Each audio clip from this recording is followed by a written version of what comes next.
नमस्कार, Radhe Radhe, good morning. आप सभी को एडुकेशन 365 पर स्वागत है। रीजनिंग का आज का इस वीडियो में टोटल 15 सवाल लेके हाजिर हुआ हूँ। इसलिए वीडियो को बिना स्किप करके फर्स्ट टू लास्ट देखिए और वीडियो के अंत में जरूर बता देना कि आपने 15 में से कितने सवालों का सही जवाब किया है। और अगर आपको वीडियो पसंद आए तो वीडियो पर लाइक शेयर कमेंट करना और चैनल को भी जरूर सब्सक्राइब कर देना। चैनल सब्सक्राइब करने का एक फायदा ये जरूर होता है कि जब भी हम नई वीडियो अपलोड करते हैं तब आपके वहाँ तुरंत से नोटिफिकेशन जा पहुँचेगी और आप वीडियो को बिना मिस करके देख पाएंगे। और अगर आपका कोई दोस्त या रिश्तेदार कॉम्पिटिटिव एग्जाम के लिए तैयारी कर रहे हो तो उनके साथ भी ये वीडियो फेसबुक या व्हाट्सएप के माध्यम से जरूर शेयर कर देना, ठीक है। अब देर न करते हुए हम वीडियो की ओर रुख करते हैं। देखते हैं आज के पहले प्रश्न में क्या पूछा है। Which letter cluster will replace the question mark to complete the given series. ये दिए गए श्रृंखला पूरा करने के लिए प्रश्नवाचक चिन्ह के स्थान पर क्या आएगा वही हमको निकलना है।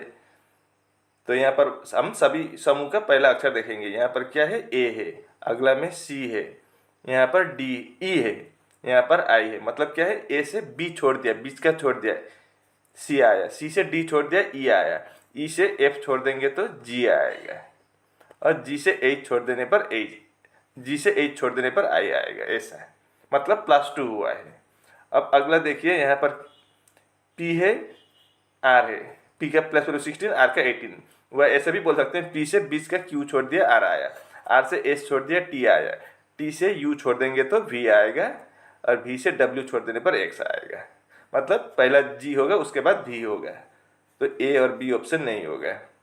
उसके बाद जेड के बाद ए छोड़ दिया, बी आया, बी से सी छोड़ दिया, डी आया, डी से ई छोड़ देंगे, एफ आएगा, एफ से जी छोड़ देंगे, एच, डी से ई छोड़ दिया, एफ से जी छोड़ दिया, एच से आई छोड़ दिया, जे हो गया। फिर जे से के बी का छोड़ दिया, एल आएगा। तो जी बी एफ जे ये किस ऑप्शन में है, आपका सी ऑप्शन में है। तो C option is the right answer. उम्मीद करता हूं कि आप इसको अच्छी तरह से समझ गए होंगे। अब देखते हैं दूसरा प्रश्न में क्या पूछा है। Which of the following numbers will replace the question mark in the given series. ये आपका नंबर का श्रृंखला है, तो यहाँ क्वेश्चन मार्क की जगह पर क्या आएगा वही हमको निकलना है। तो 94, 141, 118, क्वेश्चन मार्क 141, 142, 189 और 166। तो यहाँ पर क्या हो रहा है, नंबर छोटा बड़ा हो रहा है, ठीक है। तो यहाँ पर देखते हैं डिफरेंस क्या है। अब 94 के साथ क्या ऐड करने पर 141 आएगा। तो यहाँ पर 94 के साथ +6 करेंगे तो 106, और इधर 41 मतलब +47। अब यहाँ पर क्या होगा, 141 से 118 लाना हो तो 11 - 8 3, यहाँ पर 3 - 2, 3 - 1 2, -23 हुआ है। अब आगे भी ऐसे ही होगा कि नहीं चेक करेंगे यहाँ पर, ठीक है। अब 142 और 189, अब 189 से 142 को माइनस कर देंगे तो कितना होगा, 9 - 2 7, 8 - 4 4, 47 +47। तो अगला क्या होना चाहिए, -23 होना चाहिए। अब होगा कि नहीं, 189 से -23 करने पर कितना आएगा, 9 - 3 6, 18 - 2 16, -23 करने पर आ गया। तो यहाँ पर भी ऐसे ही करेंगे तो शायद होगा, देखते हैं। अब अगला क्या होगा, तो फिर +47, 118 के साथ +47 कर देंगे तो कितना होगा, 8 + 7 15, कैरी ओवर 1, 1 + 4 5 + 1 6 1, 165 होता है। अब आगे 165 से -23 करने पर यह आएगा कि नहीं देखते हैं। अब हम 165 से -23 करके देखते हैं। 5 - 3 2, 16 - 2 14, 142 भी आ गया -23 करने पर। तो हमने क्या किया, +47 -23 +47 -23 +47 -43, इस तरह का श्रृंखला जा रहा था। तो प्रश्नवाचक चिन्ह के स्थान पर क्या आया, 165। 165 आपका बी ऑप्शन में है, तो B option is the right answer. ये रहा तीसरा प्रश्न। तीसरा प्रश्न में क्या बोला है, Ram does the work in 30 days while Raju does it in 20 days. If they work alternatively with Ram beginning the work, in how many days will the work be finished? मतलब किसी एक काम को राम 30 दिन करता है और राजू 20 दिन करता है। मतलब किसी एक काम को समाप्त करने के लिए, कंप्लीट करने के लिए राम को कितना दिन लगता है? 30 दिन लगता है। और वही काम राजू को 20 दिन में ही समाप्त कर देता है। मतलब राजू जल्दी समाप्त करता है। अगर वो लोग कैसे काम करें? अल्टरनेटिवली, मतलब वैकल्पिक। मान लीजिए एक दिन राम, अगला दिन राजू, फिर राम, राजू, ऐसे करने से वो काम कितने दिन में समाप्त हो गया। एक साथ नहीं करेंगे, एक दिन राम अगले दिन राजू, एक दिन राम अगले दिन राजू, इस तरह से ऑल्टरनेटिवली करने से वो काम कितने दिन में समाप्त होता है, वही हमको पूछा है। तो चलिए अब हम इसको बनाने के प्रयास करेंगे। तो देखिए राम कितने दिन में काम करता है? 30 दिन में समाप्त करता है एक काम को। और वही काम राजू कितने दिन में करता है? राजू 20 दिन में करते हैं। तो अब हम 30 और 20 का एलसीएम निकालेंगे तो कितना आएगा? 60 आएगा। ठीक है। अब इनकी काम करने की क्षमता, जिसको अंग्रेजी में वर्क एफिशिएंसी बोलते हैं, तो निकालते हैं। तो वर्क एफिशिएंसी निकालने के लिए राम का कितना था? 30 दिन से हम 60 को डिवाइड करेंगे तो कितना होगा? 2। मतलब राम एक दिन में 2 काम कर सकता है, उसका वर्क एफिशिएंसी 2 है। अब राजू का देखते हैं, राजू कितना 20 दिन में समाप्त करता है 60 काम। तो दिन में कितना काम करता है?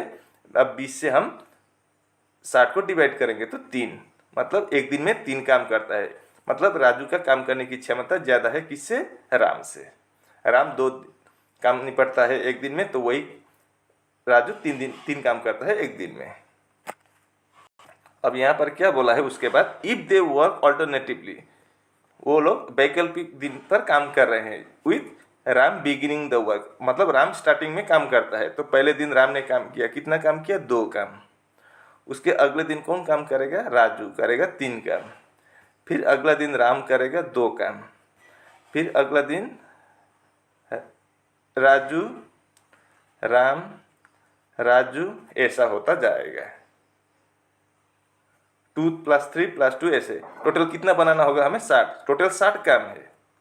तो अब यहाँ पर देखिए 2 मिला के 5 हुआ है। मतलब 2 दिन में 5 काम हो रहा है। ठीक है।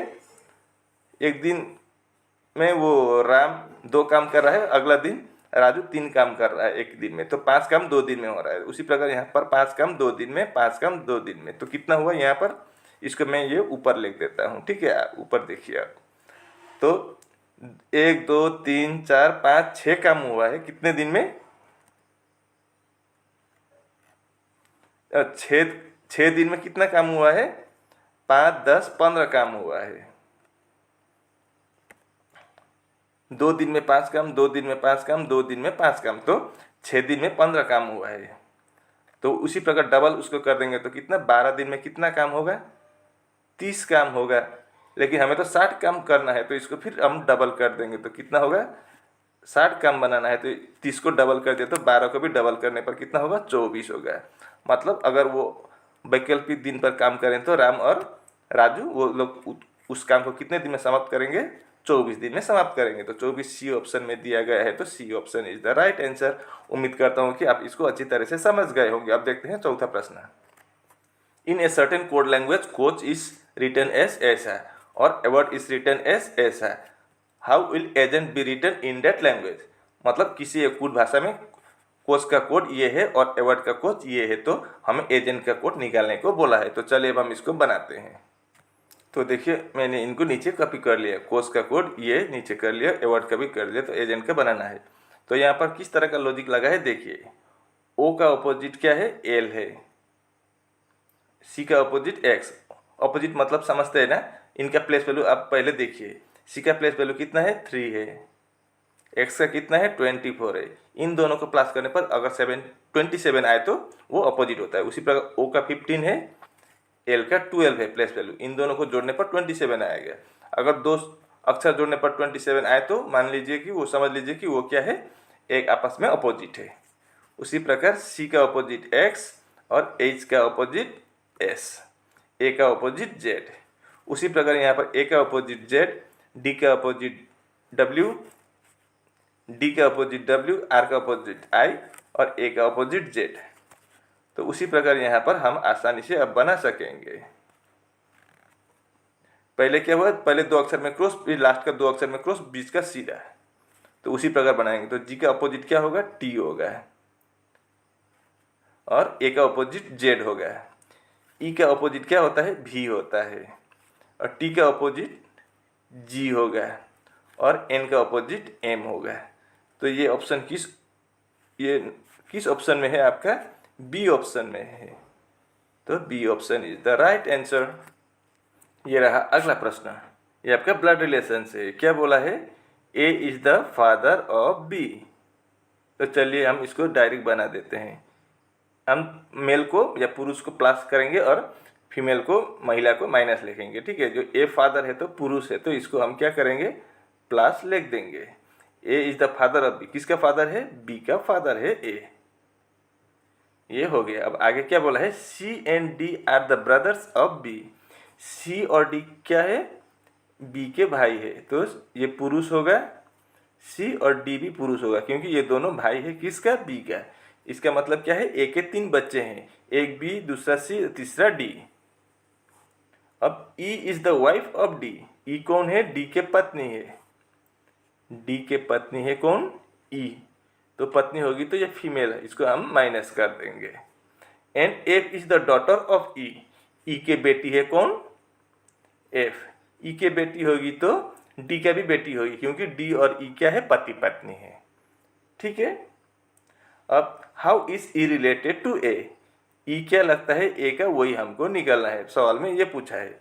तो ए का 3 बच्चा है, बी, सी और डी, और डी का पत्नी है ई, तो उसके बेटे के पत्नी है, तो क्या बोलेगी, पुत्र वधु। यहाँ पर वैसे डॉटर इन लॉ नहीं दिया गया है, तो यहाँ पर ऑप्शन में देखिए सन्स वाइफ, मतलब पुत्र के पत्नी है, तो आपका डी ऑप्शन में दिया गया है, तो सन्स वाइफ, तो D option is the right answer. इस प्रश्न को देखिए, select the set in which the numbers are related in the same way as are the numbers of the following sets. यहाँ पर 2 सेट्स अलग अलग नंबर का समूह दिया गया है, तो उसी यहाँ पर जिस लॉजिक से ये बना है, सेम टू सेम लॉजिक से ये भी बना है, और उसी लॉजिक इन चारों में से किसी एक में लगा हुआ है, तो वही हमको पता करना है किस में लगा हुआ है। तो चलिए हम इसमें पता करते हैं कौन सा लॉजिक से ये बना हुआ है।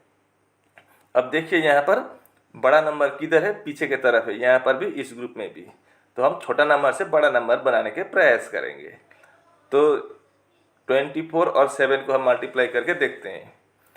4 × 7 28, कैरी ओवर 2, 2 × 7 14 + 2 16, 168, 319 नहीं हुआ, तो इस तरह से नहीं होगा। इंटू से नहीं हुआ, ये प्लस से तो नहीं हुआ, क्योंकि पीछे का नंबर बहुत बड़ा है, तो हम इसको स्क्वायर या क्यूब से ट्राई करेंगे। तो हम पहले क्यूब से देखते हैं, क्योंकि क्यूब के नज़दीक दिख रहा है। तो अगर हम 7 का क्यूब बना दे तो कितना होगा, 7 का क्यूब 7 × 7 × 7 343 होता है।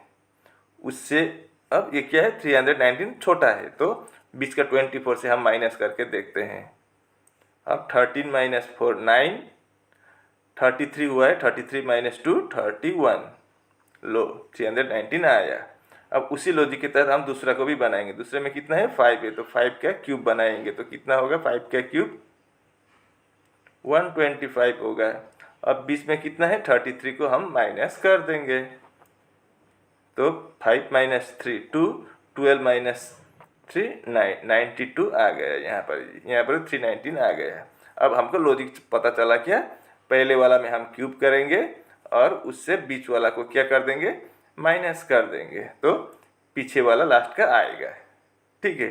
अब पहले ऑप्शन में क्या है, 11 है, तो 11 का क्यूब कितना होता है, 1331।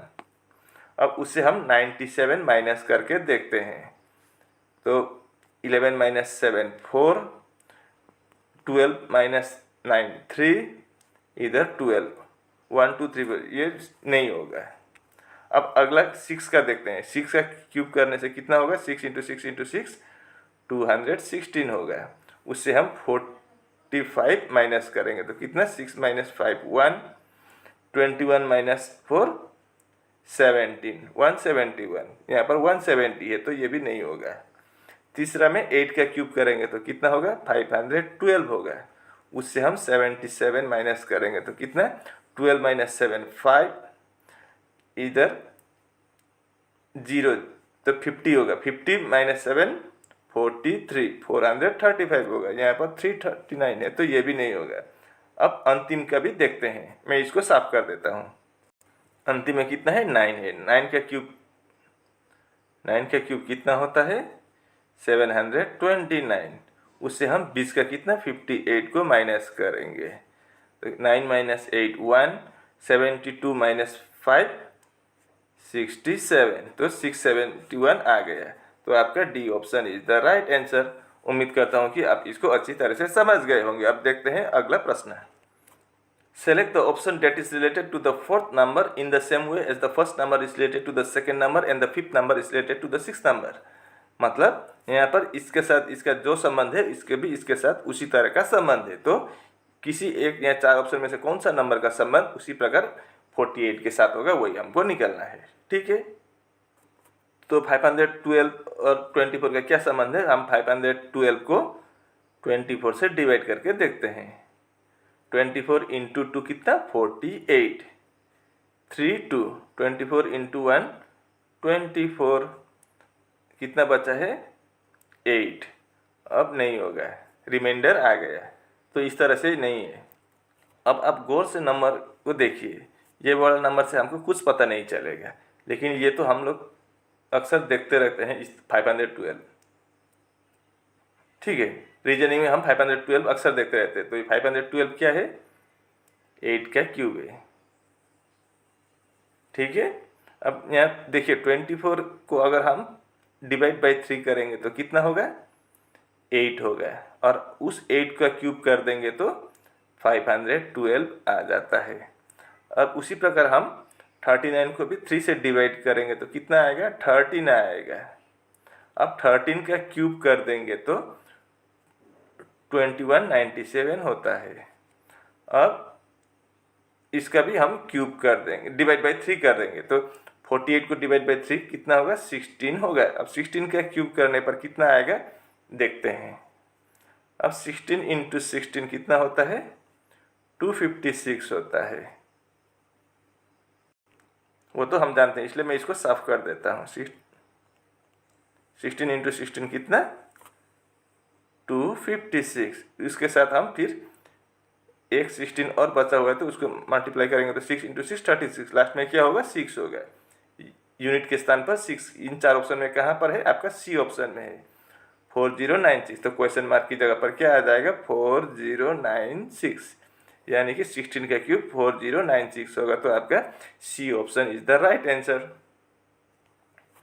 Based on the position in the English alphabetical order, 3 of the following letter clusters are alike in some manner and 1 is different. Select the odd letter cluster। मतलब इन चारों में से 3 में किसी रीजन के तहत समानता है और एक अलग है, यानी कि विषम है। तो वही हम विषम वाला को पहचानना है हमें। ठीक है, तो चलिए देखते हैं यहाँ पर किस तरह का लॉजिक से ये बना हुआ है और कौन सा वाला विषम है। अब ऐसे देखें तो पता नहीं चलेगा, तो हम एक काम करेंगे, इनका प्लेस वैल्यू से चेक करेंगे। ठीक है, एम का प्लेस वैल्यू कितना है? 13 है। पी का 16 है, एन का 14 है और के का 11 है। और अगला टी का 20 है, डब्ल्यू का 23 है, जी का 7 है और डी का 4 है, जे का 10, एम का 13, क्यू का 17, एन का 14 और पी का 16, एस का 19, के का 11 और आई का 9। अब देखिए यहाँ पर 13 और इधर कितना है? 16 है। तो यहाँ पर क्या हुआ है? +3 हुआ है। इधर 20 23 +3 हुआ है। इधर भी, इधर 10 13 +3 हुआ है। इधर 16, इधर 19, इधर भी +3 हुआ है। चारों में +3 है, आगे का 2। अब पीछे का 2 चेक करेंगे हम। 14 इधर 11, तो -3 हुआ है पीछे का। 7 इधर 4, इधर भी -3 हुआ है।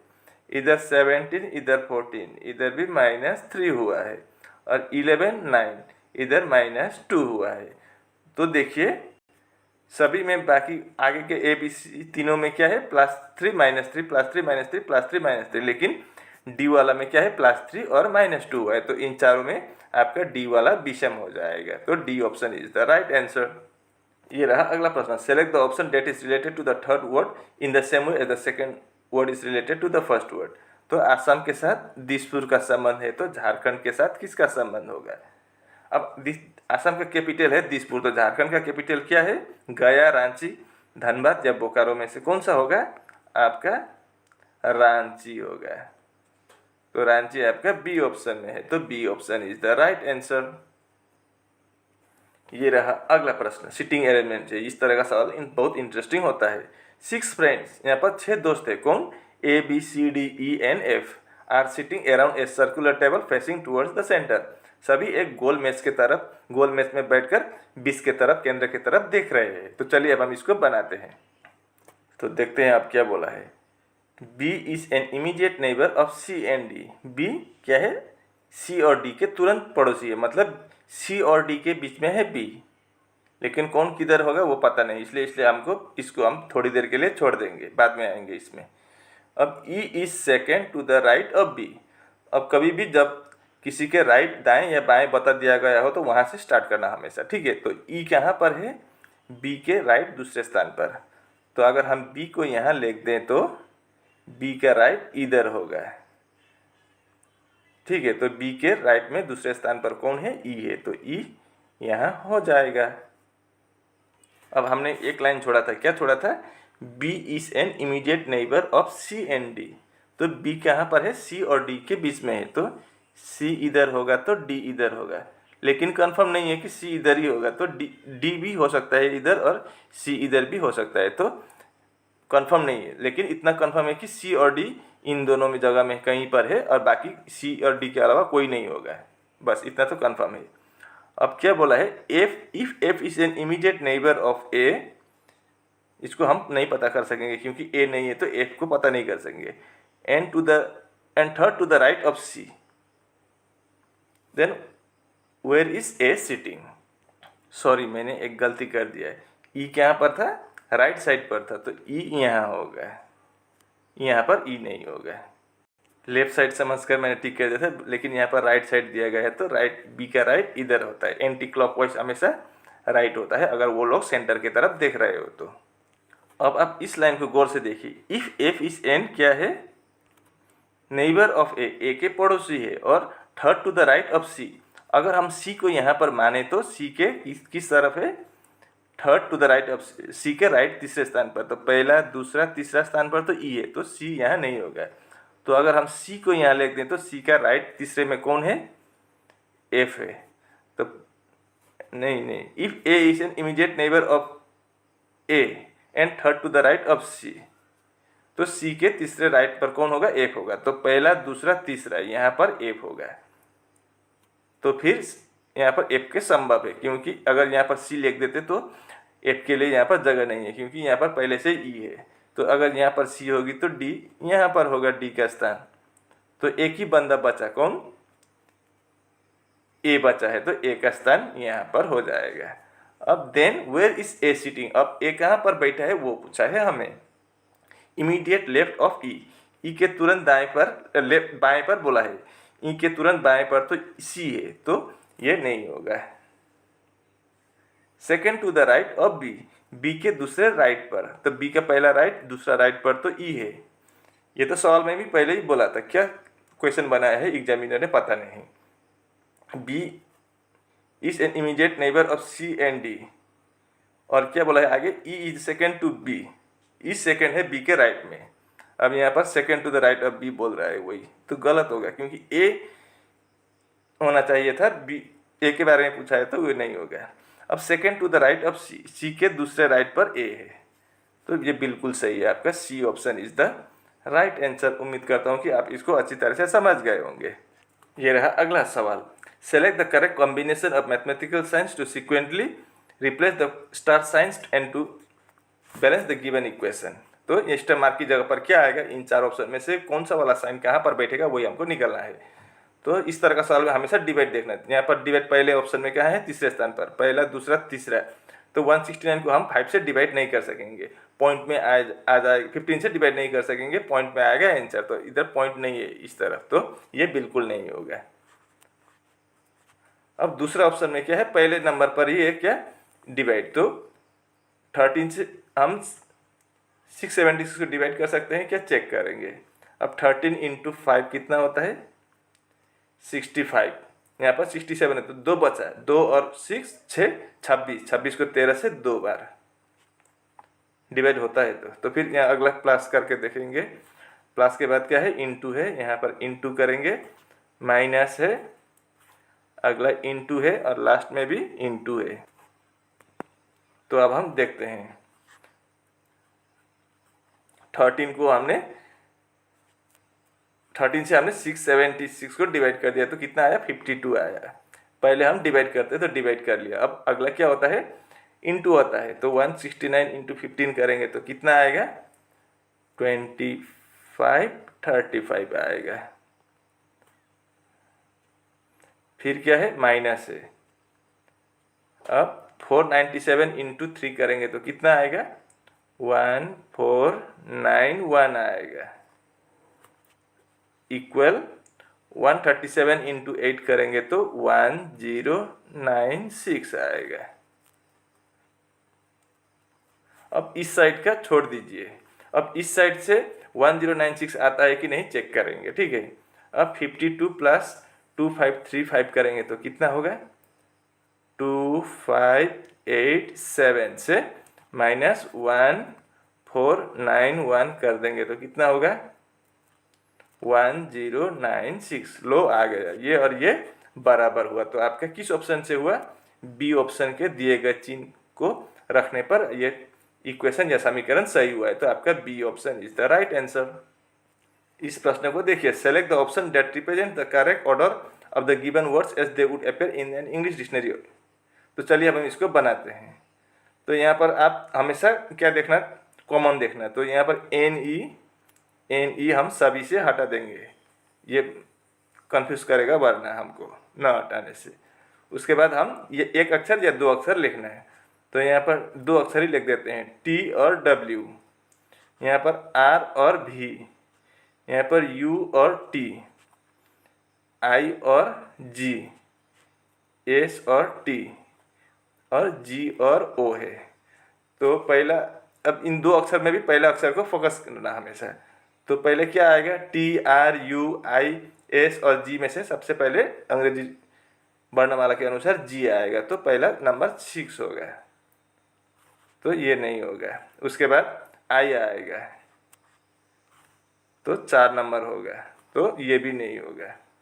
अब आर एस टी यू है तो पहले आर आएगा तो 2 नंबर, उसके बाद एस आएगा तो 5 नंबर, उसके बाद टी आएगा तो 1 नंबर और लास्ट में यू आएगा तो 3 नंबर। 6 42 5 13 ये बी ऑप्शन में है। तो B option is the right answer.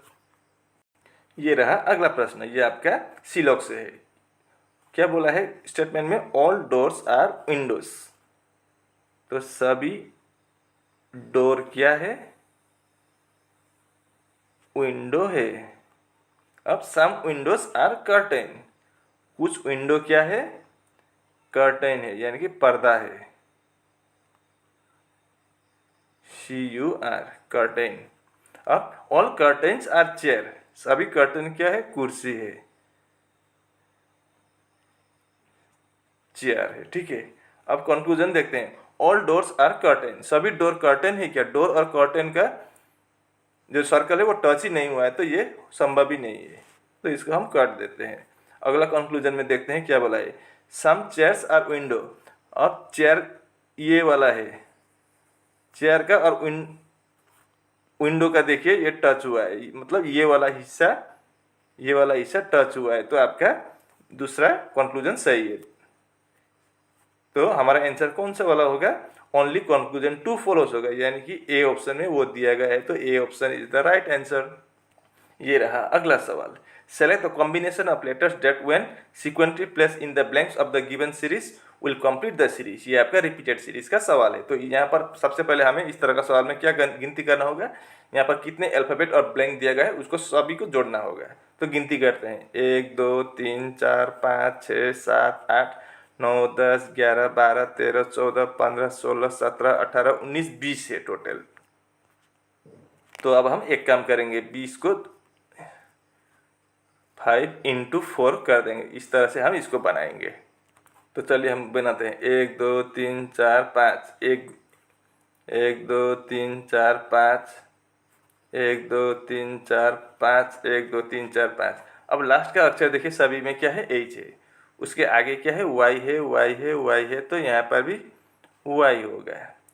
अब फर्स्ट का अक्षर देखिए A है, यहाँ पर A लिख देंगे, तो यहाँ पर C है, तो नहीं होगा। तो हम एक काम करेंगे, यहाँ पर B लिख के देखते हैं। यहाँ पर C है, यहाँ पर D लिख देंगे। अब दूसरा अक्षर क्या है, N है, N है, N है, तो यहाँ पर भी N ही हो गया। मतलब NFYH, NFYH, NFYH, NFYH same है, लेकिन पहला अक्षर चेंज हुआ है। A B C और D है। तो हमने क्या क्या लिखा है, B लिखा है, उस B, उसके बाद N और D और Y। B N D Y किस ऑप्शन में है, C ऑप्शन में है। तो C option is the right answer. अब इस सवाल को देखिए, what is the time taken by a 225 metre long train running at 54 kilometre per hour to cross a man standing on a platform. मतलब एक ट्रेन दौड़ रहे हैं कितने स्पीड से, 54 किलोमीटर प्रति घंटा के स्पीड से, और वो ट्रेन की लंबाई कितनी है, 225 मीटर लंबी है। तो उस आदमी को क्रॉस करने के लिए, पार करने के लिए उस ट्रेन को कितना समय लगेगा, वही हमको निकालना है।